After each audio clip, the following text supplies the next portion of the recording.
So I just saw the movie The Post about the Washington Post. I'm losing my voice, so I don't know how long I'll be able to stay on with this, but I do these movie reviews for Christians, so um, and I encourage my fellow Christians to pray the movies. And this is a political film about the Vietnam War and the so-called Pentagon Papers. Old Older people will be familiar with it. Younger people, if they go, will learn something about history from it. Now, I'm a moderate conservative, so I usually don't agree with the Washington Post on a lot of things, especially their rabid attacks on Donald Trump currently, but that's a different story.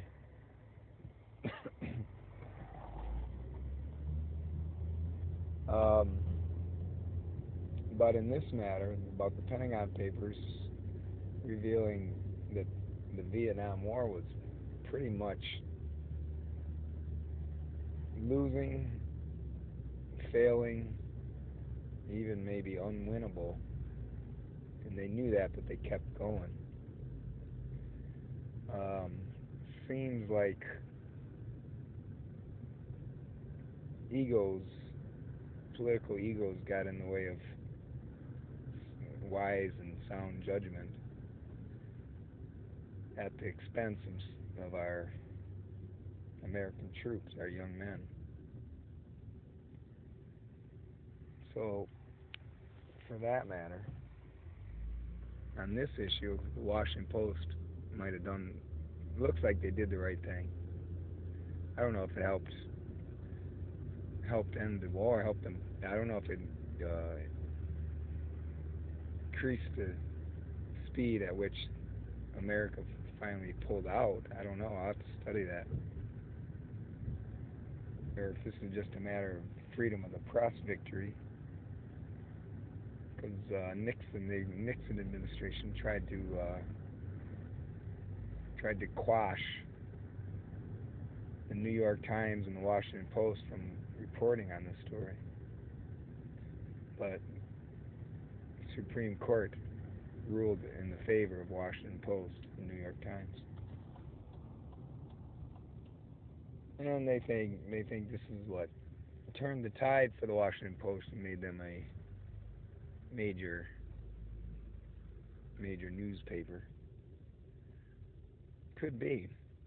Um, for Christians, yeah, we should support freedom of the press and open dialogue and honesty and all that. Problem is liberals don't do that, and when it comes to things like abortion, like look what happened with David Daleiden, who reported on the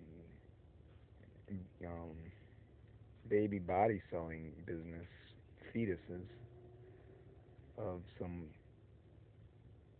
Planned Parenthood, and suddenly all these so-called liberals who would cheer for the Washington Post for doing what they did with the Pentagon Papers and later with Watergate, now they're trying to quash